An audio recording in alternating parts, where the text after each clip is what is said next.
Hi there, it's Nicole here for Simon Says STAMPtember, and this is the exclusive collaboration with SugarPea Designs called Koalaty Time. So super cute. This is a stamp set that features cute little koalas, and I couldn't pick just one, so I'm going to make a set of 4 cards. There's actually 5 koalas in this stamp set. I am going to use just 4 of them here today, and I'm going to start by creating a background. This Kaleidoscope Leaves background stamp is was just newly released from Simon Says Stamp for STAMPtember. I'm going to remove that foam insert from the MISTI so that I can use this cling stamp in the MISTI. I have A2 sized backgrounds here out of smooth white cardstock, and I'm going to take a pencil and just draw in some little arrows here. Because this is a background cling stamp and it's much larger and I can't use a magnet to hold my paper down without skewing my stamping, I drew myself little guides because I wanted my paper in the middle of the MISTI.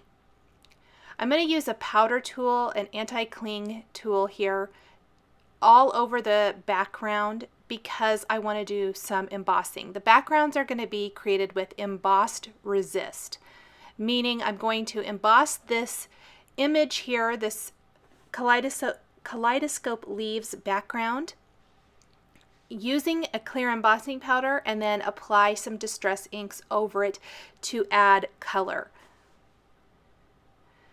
This is the clear embossing powder from Simon Says Stamp.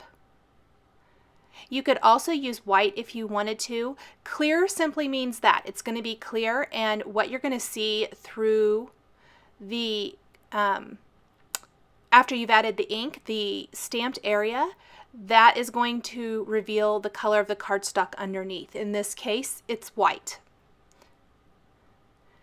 Once I have that embossing powder on there, I think when I hold it at an angle you can see that awesome pattern from the Kaleidoscope Leaves. I'm going to go ahead and heat this with a heat tool. I'm going to repeat this for all 4 backgrounds. When I'm creating a set of cards like this, I like to do it assembly line style. So I stamped all of the backgrounds first, added the embossed images, heat set them, and then I will start applying all of the ink at the same time as well.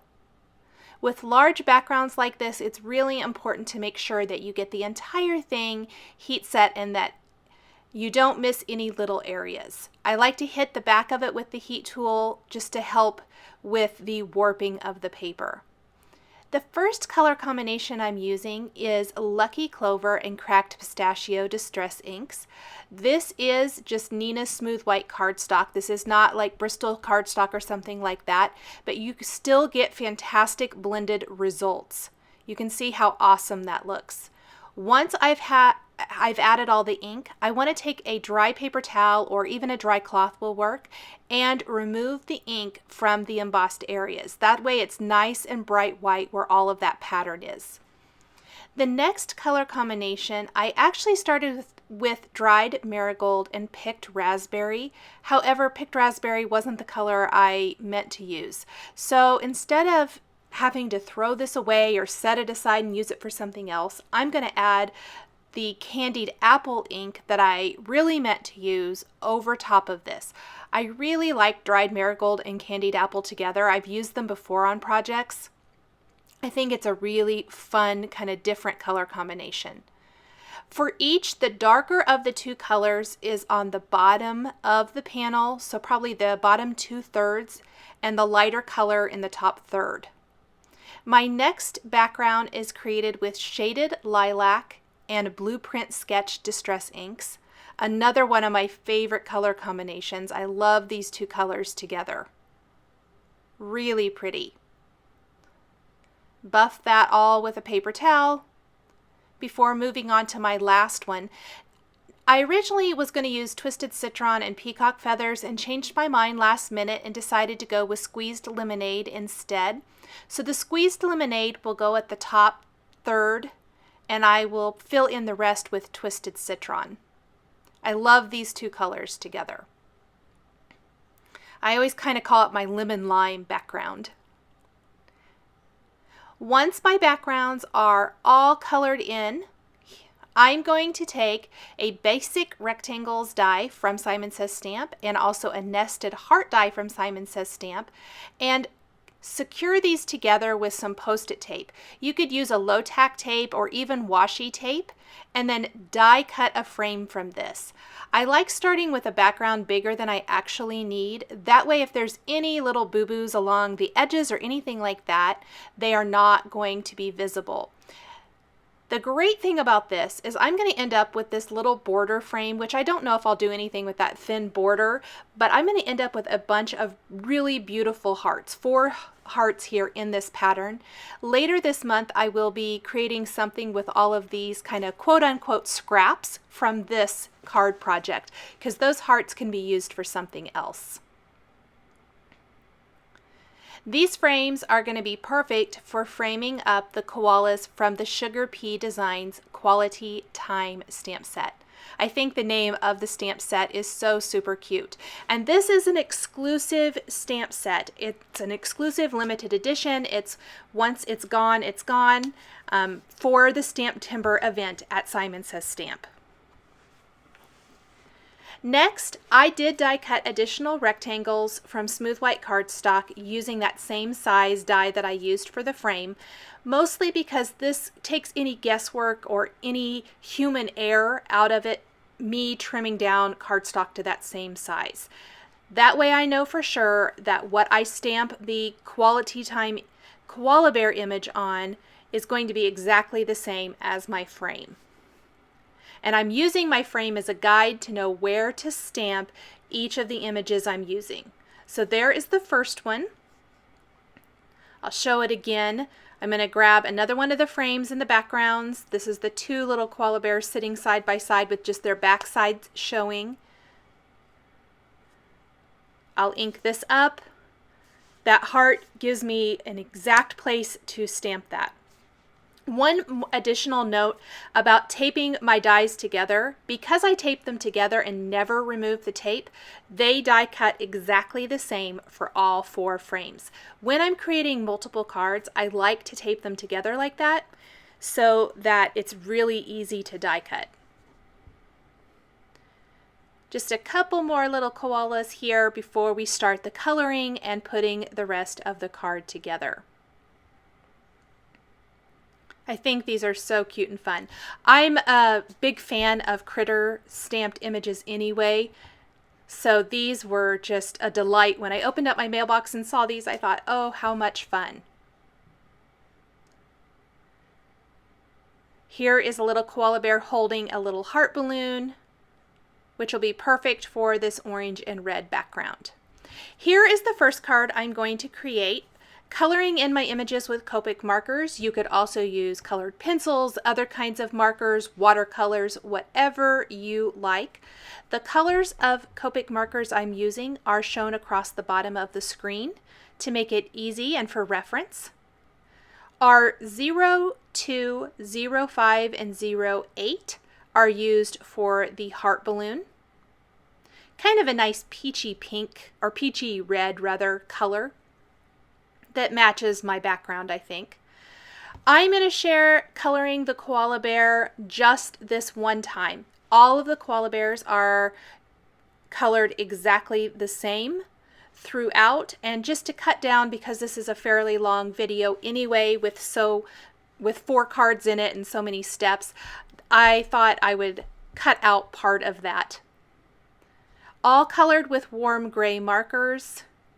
I started fairly light, worked my way a little darker, keeping the middle of the face and the middle of the tummy purposely lighter than the rest of the image, and darkening the nose. I can add embellishment to the rest of that later and add some detail to the eyes to really make them pop. Blend out everything here. I decided to add some little blades of grass with the flicking or kind of the feathering technique. You wouldn't have to, you can do this. I didn't do it on any of the rest of the images. Kind of up to you whether you want to or not. For the wraparound band that's going to go around the frame, This needs to be done before, and I apologize, there's a little spider on my desk I had to get rid of. This vellum wrap needs to be done before you add any foam adhesive on the back of the frame. And this is because it's that way it'll lay nice and flat. But what is great about this is vellum is really tricky to add to cards because you have to kind of try to disguise or hide the adhesive. So I've stamped a greeting from the Koalaty Time stamp set with Versamark, heat embossed with white embossing powder, and I'm going to trim this into a thin strip and wrap it around the panel.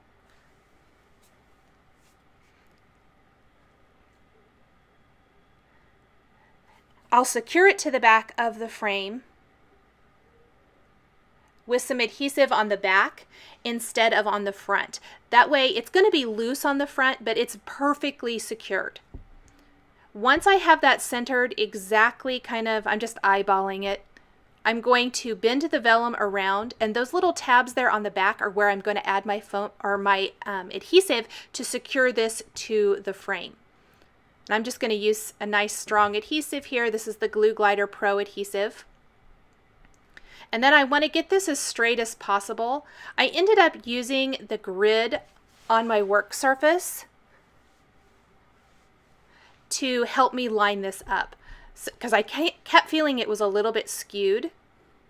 So I'm going to line it up here and see what I need to do to fix it a little bit, because it was really bothering me that it wasn't straight. And there is what it looks like. So you can see it's completely open on the front, but it's nice and secured on the back. And what I love about vellum greetings is that it's still visible. The background is still visible through it, but the greeting is still very legible. I've completely covered the back of the frame now with foam adhesive, and I'm just going to peel off all of those little backing papers and then secure it to the background rectangle where I colored the koala bear. What's awesome, again, this is where it comes in so easy that I die cut that rectangle because it's exactly the same size. I don't have to worry about lining it up. I know it's going to fit. I added the Wink of Stella clear glitter pin to the balloon, and then I'm adding glossy accents to the koala bear's nose. I'm going to secure this to a white top fold card base. The frame and everything is slightly smaller than an A2 sized card, so when I place my frame onto the card, it's going to have a nice white border all the way around that perfectly, it's kind of a frame within a frame that way, a nice mat for the card. I decided to go ahead and add some glossy accents to the balloon to finish it off as well.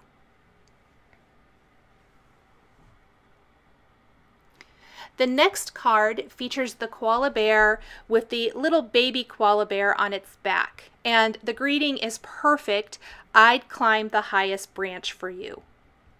Everything about this is the same. I will share the coloring for the branch and the butterfly, since that's a little bit different than the last card, but the koala bears are going to be colored just like the last version of this, the little koala bear with the balloon.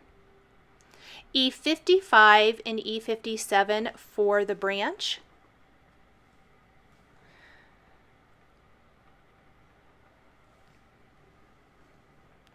The leaves are going to be colored with some yellow greens, YG01 and YG17.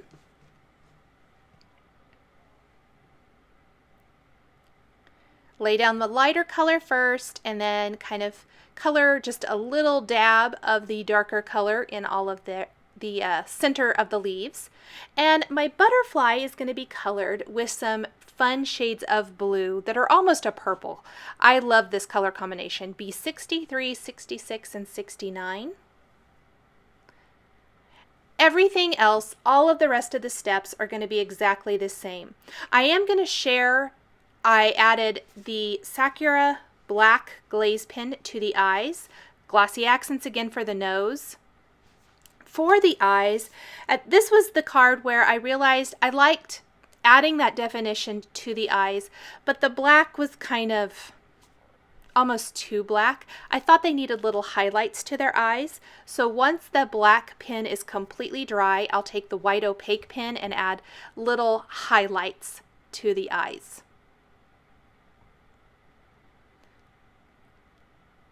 Add Wink of Stella clear glitter brush pen to the butterfly. Add this card frame to a white card base, and that one will be done as well. Now for this one, I had just stamped the koala bear for this Thanks Mate card, but I thought some little butterflies, there are a couple little individual butterflies and some hearts as well from the Koalaty Time stamp set. I thought these would make a nice addition. So I'm moving them around trying to figure out the best placement for these. Plus there's a little heart butterfly trail. Again, I'm going to use my heart frame to serve as a guide where I want those to go. I'll pick them up, remove the frame, and stamp these on my background. The little branch he's holding was colored just like the previous cards in Koala Bear. Now I probably should have stamped the heart butterfly trail and the butterfly separately because there's a lot of space between the butterfly and the trail. I'm going to take a black pen and just draw in some dashed lines to finish that off because I kind of think there's a disconnect between the butterfly and the trail the way I did it, and that looks much better. The butterflies again are going to be colored in that combination of B63, 66, and 69. Add some nice color. Wink of Stella clear glitter brush pen to these. I like how the purples look with the yellow and lime or the lemon lime background. Blend that out just a little bit better. I think it was. And then I'll go back with my dark marker again and add a little bit more detail and darkness to the center of each butterfly. Again, I'm going to put foam adhesive on the back of this panel. I've already wrapped around the greeting strip just like we talked about before. Peel off all my backing paper and pop this in place. I love assembly line style crafting, card making. And put this card together, and we will work on the last card, which is the adorable koala bears sitting side by side with their backs to their audience, hugging each other. And the greeting from the Koalaty Time stamp set that reads, "Consider yourself hugged," is perfect for this image, I think. I think it's just perfect. So that's going to be the kind of purpley background here. And just like the last card, I felt like the frame needed something. It's just these two koala bears sitting there, and you can see it's a little bit plain Jane at this point. And so I decided to take some of these solid hearts and stamp them with hydrangea and blue violet Simon Says Stamp inks all around the background. That's going to add some nice little interest, add something to this, make it not quite so boring, I guess. I even did a little second generation stamping. I started with 3 hearts and I thought that's just not enough. That didn't look very good, so I went ahead and added some additional ones. Make sure all of the noses have some glossy accents. Set those all aside to dry. And this set of Koalaty Time cards featuring the SugarPea Designs limited edition exclusive stamp set for Simon Says Stamp are all finished. Thanks for joining me today for this STAMPtember project featuring stamps from Simon Says Stamp and SugarPea Designs. The supplies I used are listed and linked below the video here on YouTube. Here are a couple more videos you might be interested in. Thanks for watching, and we'll catch you next time.